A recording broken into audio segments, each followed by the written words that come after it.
What's going on, everyone? In this video, we're going to talk about learnable parameters within an artificial neural network. Let's go ahead and get right into it.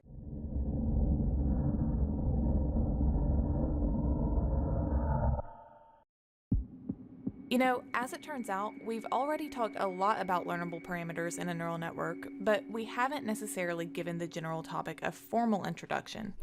We'll first start out by defining what a learnable parameter within a neural network is. We'll then see how the total number of learnable parameters within a network is calculated. And after we see how this is done, we'll illustrate the calculation using a simple neural network. Alright, what is a learnable parameter in an artificial neural network? Let's go into deep thought and see if we could possibly infer what a learnable parameter is solely based on the name.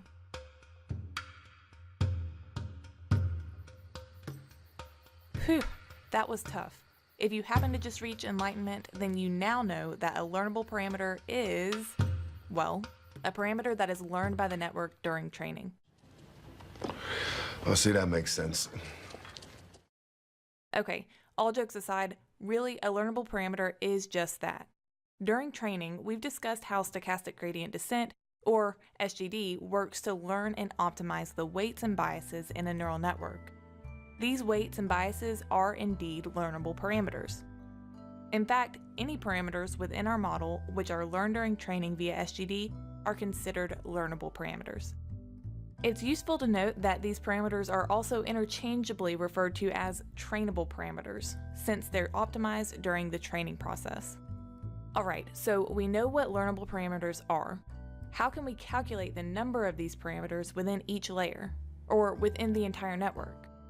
To find this result, essentially, we just count the number of parameters within each layer, and then sum them up to get the total number of parameters within the full network.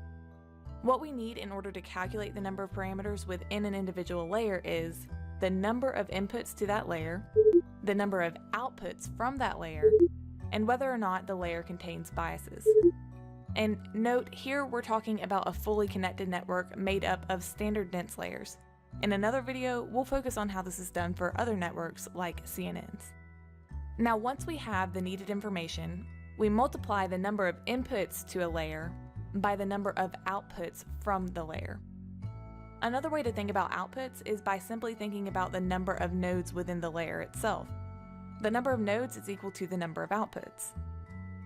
Now, multiplying the inputs by the outputs is going to give us the amount of weights coming into that layer. Then we just need to understand whether or not the layer contains biases for each node. If it does, then we simply add to the weights we just calculated the number of biases. The number of biases will also be equal to the number of nodes in that layer. This will give us the number of learnable parameters within a given dense layer. We need to do the same calculation for the remaining layers in the network, and then sum up all the results together to get the total number of learnable parameters within the entire network. Let's now look at an example to show this calculation in action. Suppose we have a fully connected network with 3 layers: an input layer, a single hidden layer, and an output layer.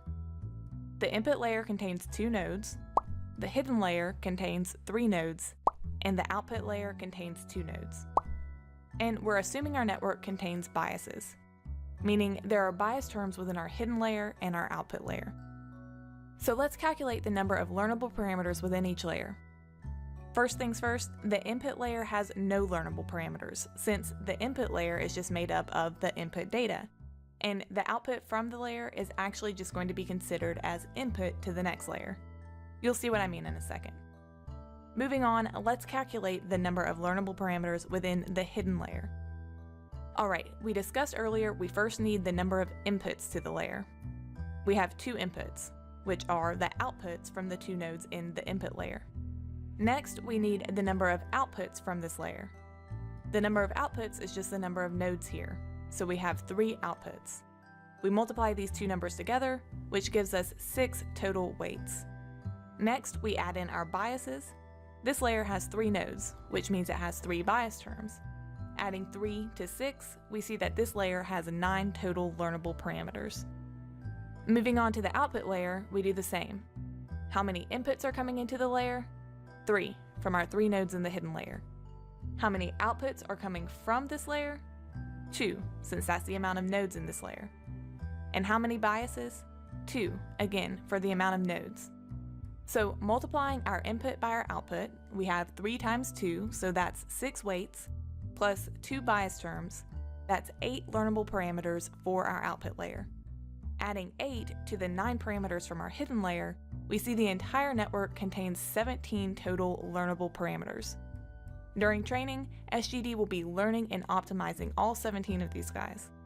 So calculating the number of learnable parameters in a fully connected network is just some arithmetic. Yes. Yes, it is. As mentioned earlier, we're going to explore how this number is derived for a convolutional neural network as well in a future video. The process is really similar, but we have to consider the items that a CNN has that our fully standard connected network doesn't, like the filters within a convolutional layer, for example. Stay tuned for that, as well as for a demo video that explores how to access and calculate the number of learnable parameters within a Keras model. Those will both be coming up soon. See you there.